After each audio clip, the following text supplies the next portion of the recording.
ውድ የቻናላችን ተከታታዮች ከዚህ ቀጥሎ የምናቀርብላችሁ በዓለማችን ላይ ዕውቅ የሆኑ ምሁሮች የሰጡትን ምስክርነት ሲሆን በዚህ ምስክርነታቸው ውስጥ በተለምዶ ክፉ መንፈስ ተብሎ የሚታወቅ ወይም ደግሞ በሳይንሱ ኔጋቲቭ ኢነርጂ ወይም ደግሞ አታቺንግ ስፒሪት ብለው የሚሉት መንፈስ ሰዎች የሚጣበቅባቸው ሰዎች ወይም ደግሞ በተለያየ ምክንያት ፈልጎ የሚጣበቅባቸው ሰዎች እነኛን ሰዎች ማኒፑሌት ለማድረግ እነኛን ሰዎች ህይወታቸውን ሸውዶ ለመቆጣጠር የሚጠቀምበትን የተለያዩ ቴክኒኮች በዚህ ቪዲዮ ላይ የተለያዩ ምሁራኖች ያሳዩ ሲሆን በዚህ ቪዲዮ ላይ ሰዎቹን ጭንቅላታቸው ውስጥ ሰብኮንሺየሳቸውን ወይም ደግሞ ስነልቦናቸውን ሳያውቁት ሰዎቹን ማኒፑሌት በማድረግ የዝቅኝነትና የተለያዩ ክፉ ዝቅተኝነት ኔጋቲቭ ኢነርጂ የሚፈጥሩ ስሜቶችን ወይም ደግሞ ተጠራጣሪነት፣ ጭንቀት፣ ፍርሃትን የመሳሰሉ ነገሮች እንዲፈጠርባቸው ማድረግ የሰዎቹንም ባክግራውንድ እንዲህ አይነት ኢነርጂ ማወቅ ችሎታ ስላለው በዛ የተነሳ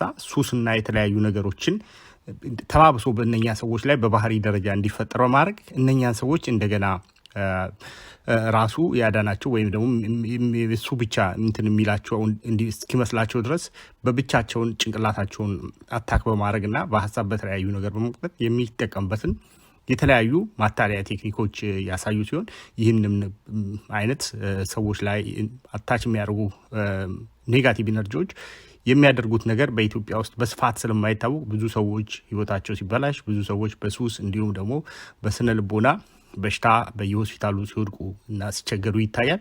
ይህን ነገር ኢትዮጵያ ውስጥ ለማስቆምና ሰዎች ስለዚህ ነገር ሰልፍ አዌርነስ እንዲኖራቸው ይህን ነገር ምን እንደሆነ እንዲያውቁ እንዲህ አይነት ቪዲዮዎችን በዚህ ቻናል ላይ በስፋት እናስተላልፋለን። ተመልከቱት። And try to do some spotting of the nature of the elements of hell. So here we go.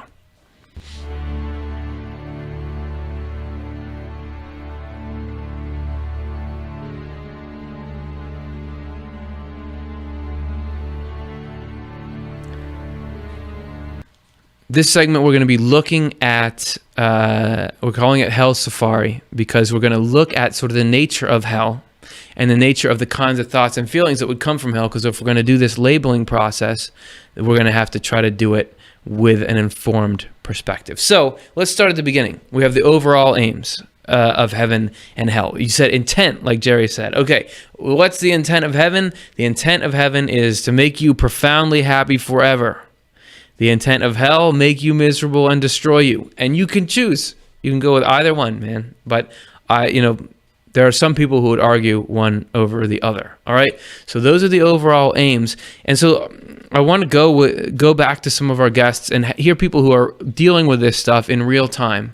What is it like, and what have you gotten? So this is William Stillman again, and he's talking from his experience working with people who have been under siege by negativity.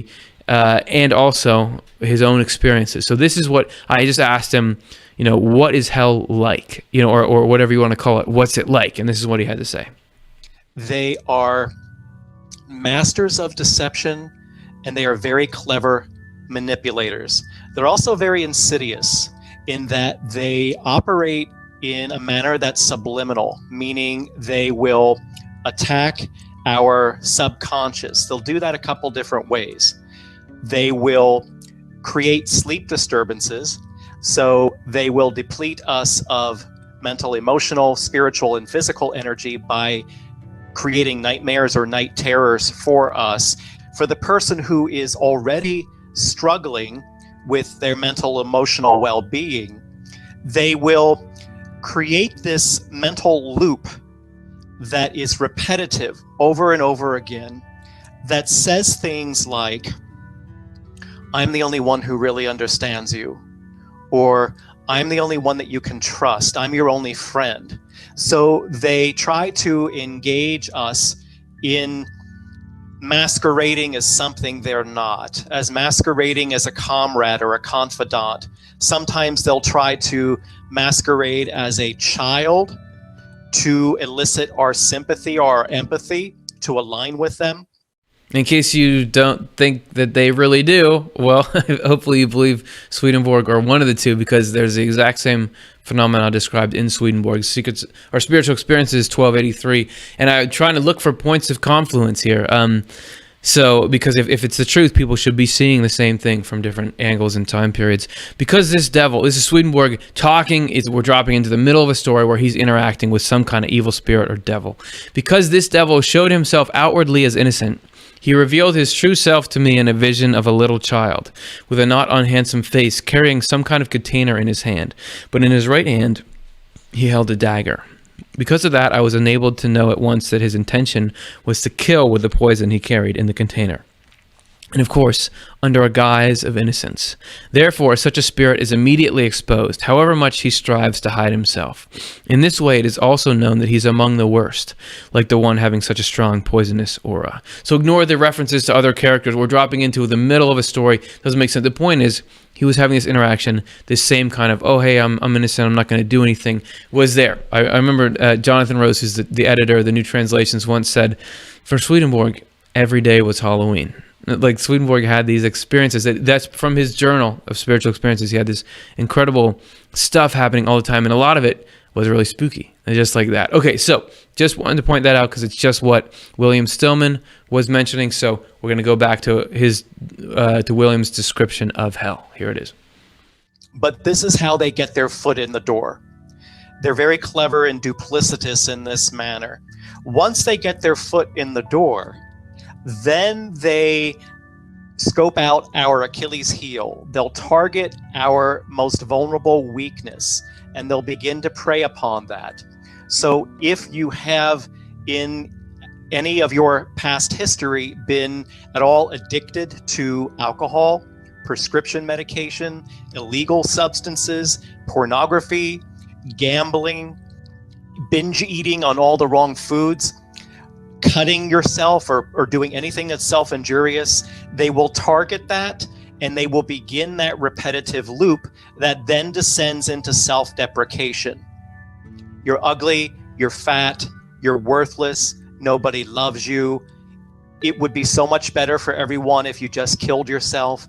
That's what they want. They thrive, they feed upon creating fear, anxiety, chaos, and they delight in destruction. What they ultimately want, and they don't even like me illuminating the truth here, but I'm going to do it. What they ultimately want is to set up the situation such that it is ripe for a murder-suicide to occur.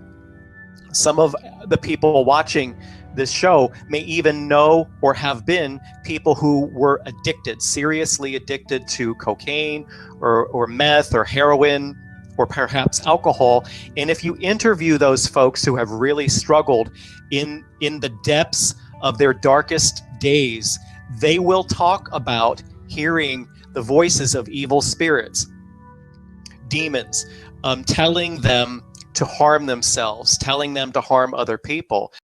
So even for those of us who haven't experienced something as extreme as life overtaking addiction or the draw to commit suicide or something like that, we still experience similar patterns, don't we? I mean, this negative looping, you're no good, getting these messages from our mind, and it doesn't make any sense. Why is that stuff in there? So these are people that say, hey, I've seen a little bit farther back the supply chain, and this is coming with intent. This stuff is working on people with goals. That was one of the things that Jerry said, the other guy we showed you, that he first found about these voices is that they're goal oriented, like they're trying to do stuff. So I'm going to give a little talk here about 2 points Swedenborg says about evil and how it operates. First of all, he says that hell is run by a love of dominion, that's an old translation of it. Basically, it's controlling people, making them do what you want them to do, and cutting off everything positive for them. So what I see this as, applying to the rest of us, is you're trying to label thoughts. You're trying to find out where's the hell tag on thoughts. Is it controlling you? Does it not give you any freedom to move? Is it demanding your attention? Is it demanding you take a course of action? Is it cutting off other joys? Is it trying to dominate your life? To me, that's a good hell tag. The other thing is worry. We're worrying about things, and there's something very interesting when you look at the whole picture as described by Swedenborg, because really in the world he describes, with God as God is, heaven as heaven is, hell as hell is, the only thing that's actually dangerous to us that we actually need to worry about is loving evil. Or bringing evil in and living by it, which is not how it seems in life. Because in life you might be worried about things like, am I important at all? Am I ever going to find enough friends, or am I ever going to find a calling or a partner? Those kinds of things, right? But the way Swedenborg describes, the afterlife, we get all that stuff. If not this life, we get all that stuff in spades that we have. We saw in other shows that we did here. There's communities that you become part of a community, which is like the people you feel the best with that you could ever. So you get all these really tight, close friends. Everybody finds a partner that's just right for them, and that we each have our specific place in heaven, that we can do something that nobody else does, just like we do it. That all those needs are taken care of. So in my mind, and this is like, my own hypothesis, but anything that's trying to get us to worry about anything like that has got to be from hell, because God's not saying that, right? God's not saying, man, you better get cooler so you get more friends. Sorry if that's my God impression. That's disrespectful. But you see what I'm saying? You see what I'm saying? That in the grand scheme of things, as heaven sees it, we're going to be set on all that stuff, so they would never be introducing worry about it into our minds. So those are a couple of my thoughts on the tags. Let's hear a little bit more from Jerry on the nature of the evil spirits or the voices that he's had experience working around, and what are they like, and see if you recognize anything from your own thoughts in there. So here he is again. So I've spoken to hundreds, maybe thousands of psychotic patients who heard voices, and I couldn't get a decent answer from psychiatrists of what they were other than hallucinations. But that didn't make any sense, because they were consistently negative all the time. They constantly attacked the person. Where hallucinations, a true hallucination, it's negative, it's positive, it's neutral, it's all over the place, it's as individual as the patient himself, but not these things. They were consistently horribly negative. They ran the person down, told him he was no good, he was rotten, nobody liked him, people were after him. It was just a hell of negativity, and it was directed. It was directed. It wasn't random. It wasn't random like regular hallucinations. They want complete control. They don't want the patient to have any friends. They don't want them to have any family. They hate families. They want to destroy the family. They hate little kids. They don't want you to trust anybody except them. They don't want any interference. They don't want anybody else in the way. They have a classic signature of what they tell these people. And this is classic. It's like they'll tell them they're no good, they're rotten, nobody likes them, they can't trust anybody. So they can go into the person's head and they can pull up every rotten thing that person has ever done. Even stuff that person had long forgotten, which amazed me. Patients would tell me, "Help, I hadn't thought about that in 30 years." And they'd come up and they put it in their face and just keep rubbing it in, and then they tell the patient to kill themselves, saying, "You're no good, you're worthless to anybody, kill yourself." They can't stand positive emotional energy, so they have to generate negative. That's why the negative stuff they put in their heads is constantly negative, horrible. The rottenness stuff they can put in there, that generates the negative emotional energy, and then they drain it off just like we milk a cow. They separate them from their family, their friends. They isolate them so nobody can interfere. They drain them, and then they put them back out there to eat food, and regenerate more energy, and then they come and they attack. But they sound just like your own thoughts. Their hallmark is they're negative. They will do anything to generate negative emotional energy, and they're relentless. They'll tell you you're no good, you're worthless, you did this stupid thing, everybody hates you. Anything they can put in your head that will generate negative emotional energy that they can later suck off, they'll do it.